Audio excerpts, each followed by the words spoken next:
So, hello guys, welcome back to another lesson. So, this is chapter 10, and we're going to learn about international trade.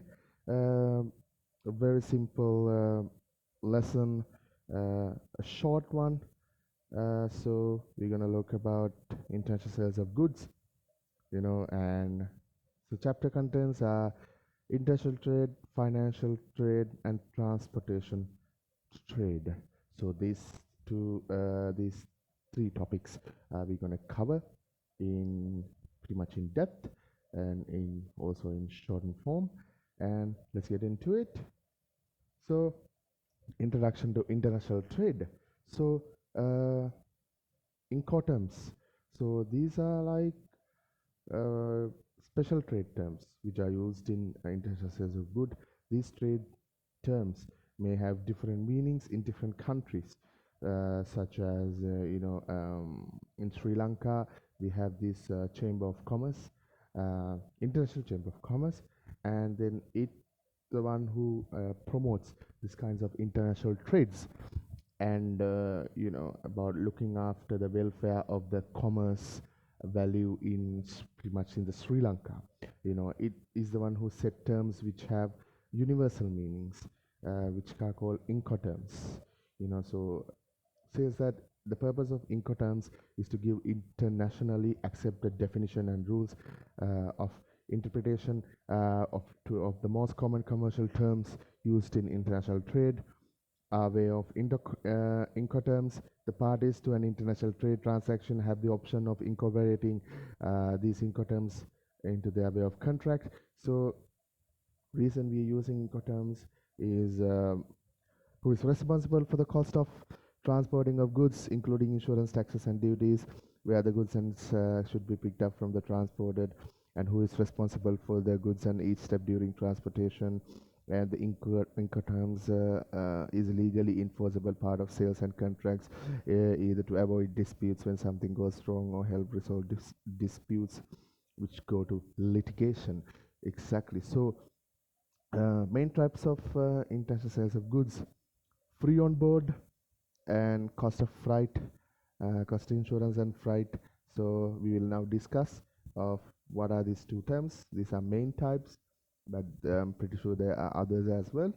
So free on board means those were the cost of putting goods on the board of ship has to be on board by the seller. Delivery of good is completed by the seller when he puts the goods on board the ship. The ownership in goods passes to the buyer, which when the goods are placed on board the ship, the FOB contracts, the buyer has to bear the cost um, of freight and insurance. Yeah, exactly. So the buyer is a party who ships the goods by entering into contract of carriage with the carrier, Wimble and Sons, Rosenberg and Sons. So it was described as a contract for the sale of goods where the seller agrees to deliver the goods over the ship's rail and buyer agrees to convey it overseas. Basic principle of a FOB contract: seller duty is to deliver the goods, buyer's duty to nominate the vessel and obtaining contracts of carriage. Property passes when the goods cross ship's rails. Risk passes when the goods cross the ship rails. So duties of a seller under the FOB contract. So duties of a buyer under the FOB contracts. So these things has to be not correlate with each other, work with each other, integrate with each other. So passing of risks: goods carried across water are subject to predictable risk of loss or damage during the course of loading and of discharging, by sinking, standing, by ingress of water, by contamination by other goods, sweating and damage through shifting, etc. Perishable goods suffer if delayed.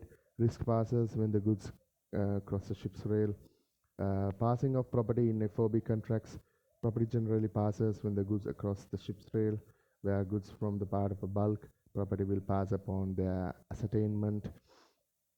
We got the cases of Pirine Company Limited, so Scindia Steam Navigation, and that's what pretty much the main case is for the one. And yeah, let's go for the cost of insurance, CIF contracts. So CIF contracts are those where the contract is performed by the seller, by the delivery of the shipping documents, and to the buyer. It should be noticed that in CIF contracts, the contract is performed at the time of delivering shipping documents and not at the time of delivery of goods. These shipping documents are generally as follows: bill of lading, BOL, to signify a contract of carriage by sea; marine insurance policy, to signify a contract of insurance; invoice, to signify a contract of sale; and CIF also include the cost of good insurance and flights; duties of a seller and duties of the buyer. Yeah, pretty general ones, and there's a little bit of touch of contract. So that's a question. CIA is advantageous to both sellers and the buyer, is it? So when it's come to the seller, can charge a higher price and have a higher profit margin. Seller paid docs are tendered, yes, things like that. And buyer avoid difficulties in finding ship and insurance in a foreign country. Risk of increasing on transport, the insurance costs remain with the seller. When docs receive, the buyer can resell goods on the strength of the docs. When BOL transferred, the buyer can directly sue carrier. Exactly.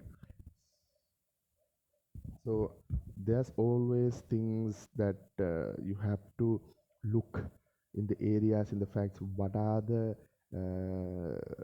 advantage positions that you can make? So if you are the seller, these are the two things: can charge higher profit, blah blah blah, because you have to go from every port to port, and you have to pay for a port, for the services, for the fuel and things like that, from the buyer. So it goes like that. It can be a much more higher margin. You can over exaggerate the price, but be careful. But sometimes the deal will not go off. But the buyer is obviously don't have to, just have to pay the money what the seller asks for, sit and back and relax. And if things doesn't come on time, the seller must have noticed it. But if not, if things are getting delayed, and if something is a damage, um, some other situation, buyer has a right to sue the seller in regarding that. Yeah. So passing of property under CIF contract, so has to be obviously exchanged for payment. Money is involved in contract. So passing the risk. So delivery goods of the buyer has happened when the documents are handed over. The seller's duty is to hand over the documents even with the goods are left at the sea. The seller can insist on payment of price in return for documents. Risk passes on the shipment in if the goods are lost at sea. The buyer is still bound to pay the price, although he will have the benefit of the insurance policy. The law is the same even if the seller knows the goods are lost. When he tenders the document, complete the performance of the seller. If the delivery of goods for boarding and delivery of the correct documents, what happens after that is no concern to him. Exactly. Even if things are lost at the sea, the buyer has to pay it, because the seller risk it in order to bring it. But unfortunately, things happen, probably a natural disaster or maybe sort of an act of God. And but the good thing is buyer has to insure them. He also pays for an insurance. The insurance will cover the cost of the buyer. And moving on, so main differences: CIF and FOB. CIF, seller bears the cost of the freight and insurance. In FOB, generally the seller does not bear the cost of the freight of insurance. Classic FOB, that means a classic example. So property passes in CIF, property passes with the tendering of documents, seller becomes entitled to the payment of the valid tender of the documents. In FOB, property passes when the good across the ship rails, the seller will get paid when the goods are being delivered. Risk passes on shipment in CIF, but in the other hand, risk passes when the goods cross the ship's rail. So you have to go what sort of a contract that you are fit into it according to your business. Uh, yep, the second topic is financial international trading. So in this section, we'll discuss about collection of arrangements, letter of credit, documentary credit. What are the collection of arrangements? Uniform rules of the collection of commercial papers of International Chamber of Commerce are governing this. So it is generally entered into by the parties when the collection of selling price is arranged at the buyer's place. In this instant, the seller hands over the shipping document, including the BOL, to his bank, the remitting bank, and this bank in turn passes these documents to a bank at the buyer's place. The collecting bank then presents the BOL to the buyer and requests him to make the payment in order to receive the BOL. Once the buyer does this, the collecting bank releases the shipping documents to the buyer. This enables the buyer to receive the original BOL, which allows him to obtain the goods from the carrier upon the arrival of the shipping. Yep, the collecting bank will not release the shipping documents to the buyer unless he pays for the full arrangement or trust loans with the collecting of bank. DC is transferable when the exporter entrusts the collection of payments on the remitting the bank, which sends documents to the collective bank, the importer's bank, along with the instruction of payment. Funds are received, imported and are remitted uh, to the exporter through the bank's involved. Collection of exchange for those documents using draft requires the importer to face amount and which is other documents against the payment with specific dates. So this draft gives instruction that specify the documents are required. Although the banks do act as facilitators for their client, so DCs offers no verification of the process, limited to the course. Yep, bill of exchange, documentary bills. So one of the most important methods as in the international trade. Normally in this transaction, buyer does not remit the purchase of the price. The seller has to draw the bill of exchange on him. According to Smith, this arrangement offers advantages to both parties. The exporter obtain a negotiable instrument which he can turn into cash by negotiation at once, and the buyer is allowed a definite period of credit settlements unless the payment is at sight. So yeah, the governing uh, body is a bill of exchange, an ordinance, which is I talked about in the previous lessons. So says are addressed by the one person to another, signed by the person giving it, requiring the person whom to be addressed to, paying on demand, fixed or determinable future time sum of certain money, or to do the specified person or the bearer. Interested in most instances, bill of landing of the bill of exchange. Such bills are known as documentary bills. The bundle of documents sent it through the banking channels for presentation to the buyer. The seller's bank would forward the bank documents corresponding to the buyers. The correspondent bank would then present the documents to buyer according to the instruction given. If the bill of exchange provides that no credit has been given, the buyer may pay the price on side of confirming documents. This is generally known as DP, terms documents against payments. However, the bill is landing gives the period of the payment, which means the payment is due at the future determinate pass, determinate date. That's the credit period is the buyer that needs to pay the price. In conclusion, such credit periods, however, he will obtain the confirming documents accepting the bill of lading BOL. This is generally called the DA terms, documents against acceptance. Yeah, quite complicated situation these two, but make sure things you read it over and over again in order to remember them. I just went on brief just for you to understand and just to get into your mind, but yep, and so on. Moving on, so letter of credit called documentary credit. So got uniform of custom practice, UCP, document credits of International Chamber of Commerce, ICC. UCP 600 is a law that set widely accepted rules by guiding principle of the documents of credits.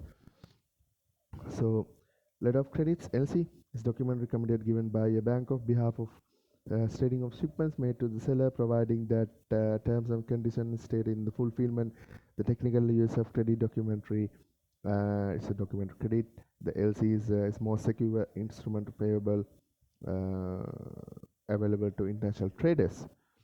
So yeah, so when you things buy under a credit, you go into a agreement according to the law of the country, and then you give it to the credit letter of credit, and it's a very secure payment, and it's good for both parties. And then once the goods are arrived, and they will be able to pay, and if the buyer refuses to pay it and try to take over the ship, but the seller has a right to not to embark the ships, what you call the ships and the goods from the ship. Yeah, that's how it is. So obviously, bank is pretty much the middle person who's there, pretty much the doing the transactions and so on. The bank will notify the seller that ship has given there. The buyer will come on inspect and the goods whether they are good or not. And if the buyer also refuses to pay, the bank will notify the seller, and they can quickly pull out. The autonomous letter of credit. So no restraint of payment, not open to anyone. The buyer is not entitled to prevent payment. That's how it is. So example, a basic LC transaction enters into contract, ships goods, uh, issue advising LC application, release present shipping documents and shipping. Yeah, so this is the thing. Uh, so try to understand this this graph. So who is responsible? So both enters into a contract, seller ships the goods, and then go on. So number one enters into the contract, and then the buyer's bank is issuing the LC application, and then the buyer will give the documents. And verse number three, yeah, is issues of LC will give it to the from buyer's bank to the seller's bank, and advising there are some issues. Please change these condition terms because it's not can be unfair. It's during this negotiation times, and keep going. So issues advising. Seller is advising the seller's bank what are the issues, and then verse number 5. Uh, Okay, for number 5, yeah. And then when things are in good hands, they shake hands. Well, they cannot shake hands.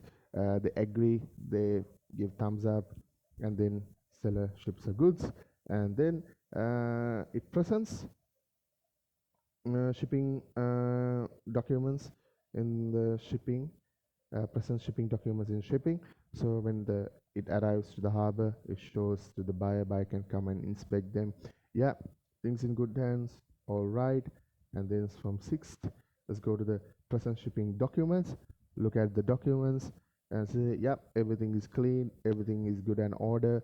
And then buyer's bank and the buyer is tell the bank, yep, release the funds, things are in good things, mate, and payment is released to the seller's bank. And 9, yeah, buyer seller can release the goods. The buyer can jolly well take the goods into his market. Yeah, simple, very interesting. Uh, Please understand this. Things are really straightforward here. There's no rocket science.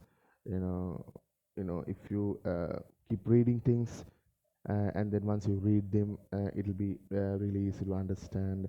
But don't worry, there'll be classes in the future, and you can ask any questions if you have relating to any uh, topics.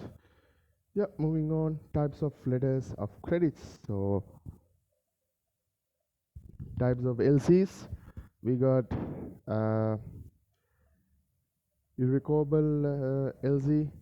So in this case, which cannot be changed or cancelled unless both buyer and the seller agrees Generally, when the LC does not mention whether it is revocable or irrevocable, automatically defaults to irrevocable. So, yep, revocable means you can reject the goods. Irrevocable means you cannot reject the goods. Yeah, revocable can reject, irrevocable cannot reject. Yeah, revocable can reject, irrevocable cannot reject. Uh, yeah, make sure you keep that on mind because these two words are quite frequently comes in around contract. Yep. Confirmed credit or confirmed LC refers to an undertaking given directly by the advising bank. The seller, that if the seller produces the specified documents advising with the bank credit period, advising the bank will pay the seller. Yeah, this is pretty much the things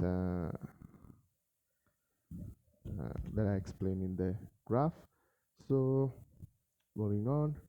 So sometimes the seller is subject to a payment risk due to the advising bank not paying whatever the reasons, such as bankruptcy and political reasons, political risk of that country. But then that's why normally investors are quite afraid to send the goods into a pretty much third world countries like us, because if there are political risks are taken, if you are dealing with a high profile minister, the minister, if an unsure person, if you have not any done any business, the seller will not release huge amount of goods. They will not go for huge amount of what you call a contract, a business contract, because they will fear that since he or she has the power, they can seize the ship under any regulatory circumstances. And also obviously the unbalancement of the country, so due to because of civil wars and anarchy, things are placed on.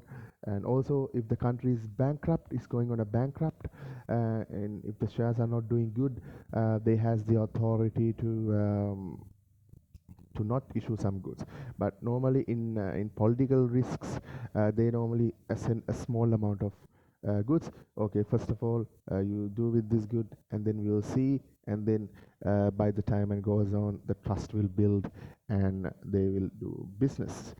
Yeah, moving on. So LCs in international trade transaction is irrevocable and confirmed LCs, irrevocable and unconfirmed, revocable and unconfirmed, and transferable LCs. So these types, four types, I believe. Is there more? No. So these four types are obviously international trade transactions. So these things normally are used in pretty much in mostly in shipping lanes, quite famous. If you can go for these terms, it depends on the seller, and obviously the bank is always there to advise you which is the more perfect level in certain goods, specific goods, things. So yep, that's how it is. And just keep going. Yeah, synopsis of stages of letter of credit transaction. So we get stage 1, overseas buyer. So we got stage 2, issuing bank arrangement with the banks who are located. So advising bank informants. So shipment of goods, receive the documents. So this is pretty much the giving information and about the graph that I've discussed before. Yeah, transport in international trade. So the third one, the third topic. So the main modes which are carried by land, air, and sea, very simple. So normally the transportations things and the goods are subject to international trade has been moved from one country to another. This creates a legal difficulties in that law of the country, which with the transportation conventions might be totally different to the law of the country which is goods are destined. Further complications arise in the goods of the journey across the border. Intermediary countries' use of transportation infrastructure, and such countries have no connection with the underlying contract of transport with the shipper. originating the country via co-signee in the country of the destination. Exactly. So when it comes for transportation, it's crucial to know the shipping laws of each and every country. Some shipping laws in the country maritime areas are really strict. You are not allowed to come into that territory and so on. They Some countries has the right to seize the your ship, but some countries are quite flexible. They will tell you to leave. You're in our maritime area, please leave, and you have to stick with the international waters. So and sometimes when you go to the ports, things are quite necessary. There must be higher taxes and low, higher payers, you things like that. But you have to be aware of the country. You have to do a thorough research about the country that you are shipping to. Um, yeah, unimodal and multimodal. So the nature of the international trade, time of sensitivity, supply of goods, and the goods are now carried either one mode of transport or in combination of several. If the goods are carried using only mode of transport, as in the case of traditional carriage by ship, one port to another, such as transport, is called unimodal transport. However, the goods are carried using different methods are known as multimodal. So if things are carried by one, it can be a ship or a plane or anything else. It can be unimodal using a one port, but when you're using multimodal such as shipping and plane and some other else, it can be known as things like that. Um, so, as an example, Hikodo, there's a buyer in Texas and would like to use a road transport, sea transport, and thereafter use in the USA might use rail and road transport, such as a transport. A multimodal becomes its two or three modes of the transport methods. It's very simple. Classic example. And carriage good by sea is also a contract of uh, affreightment, because you have to respect the shipping laws and the maritime laws on each and every country that you are passing through. Um, the applicable laws, Carriage of Goods of Sea Act number 21 of 1982. This is incorporated with the Brussels Convention of Maritime Law. So the Sri Lankan Act is pretty much aligned with the international maritime law as well. So this act pretty much says that according to the Hague Visby rules, these laws has been forced. And yeah, this is pretty much some sort of an overview of the act. And we have these so we got subject for provisions. In the sea shall be taken and apply anything as rules and the contract of service good by sea, unless the contract expressly or implication provide the use of bill in landing on any similar document of title. Exactly. So every bill of landing, similar a document of title, issued in Sri Lanka and contains or is evidence of any contract which the rules apply shall contain the express statement. It is to have effects subject to the provisions of the rules as applied by this act. Yes, that's how it is, without prejudice to subsection. So um, it's pretty much aligned with the international maritime laws, and there are so many countries are aligned with this country, so there's nothing usual. But normally the ships, when they're carrying goods, they normally called for each and every port prior to like 2 to 3 months of things for this part for this we will be land. So there's some sort of rent you have to pay, and then yeah, it's keep going on, but it has to be in prior notice. They always thoroughly research about every different ports of the country when they are actually their sending their ships. Yep, simple. Main parties involved in the carriage by the goods and sea, because normally mostly two-thirds of the goods has been carried in the sea of this world. So planes carry goods are it's quite expensive, and it's quite expensive, and also the goods carrying is very limited. By in the ship you can carry thousands of tons of goods, can be carried, but in the plane it is quite limited and also expensive, and it's pretty much depends on what sort of things that you carried as well. And moving on. So, ship owner. He's a ship owner of the ship, undertakes the carry of the goods in the ship. Therefore, he also known as the carrier of goods. Exactly. So, the owner of the ships. So, namely, ship owners. They are the one who do this things. They also known as carrier of goods. Charterer is the person who hires a ship. He delivers the goods to the ship owner. The transporter, he also known as a shipper or consigner of the goods. Consignee is a person who the goods are being addressed to. The ship owner must deliver the goods to the consignee, so is the buyer. The freight, this refers to the consideration that is given by the charterer to the ship owner for the transporting of goods from one port to another. Exactly. So you have to pay some sort of a uh, or freight charge. People difference pronouncedly, so I call it freight charge. So when they're sending a freight charge, normally it gives you some sort of rent. So 1 or 2 weeks, within that 1 or 2 weeks, these types of goods must be transport, and obviously the consignee has to bear the cost from that as well, because it will be a loss for the seller regarding this. And also in the meantime, they will pump the whatever the necessary fuel and things like that. The sailors can take breaks and so on. So within that 1 or 2 weeks period of time, it depends on how the what are the goods are being unloaded. They have to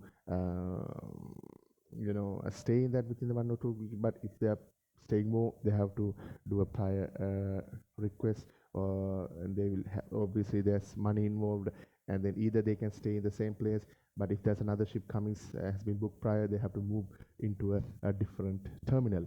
And that's all. So yep, pretty much, and this is the end of the chapter 10, international trade, and I will see you on the next chapter.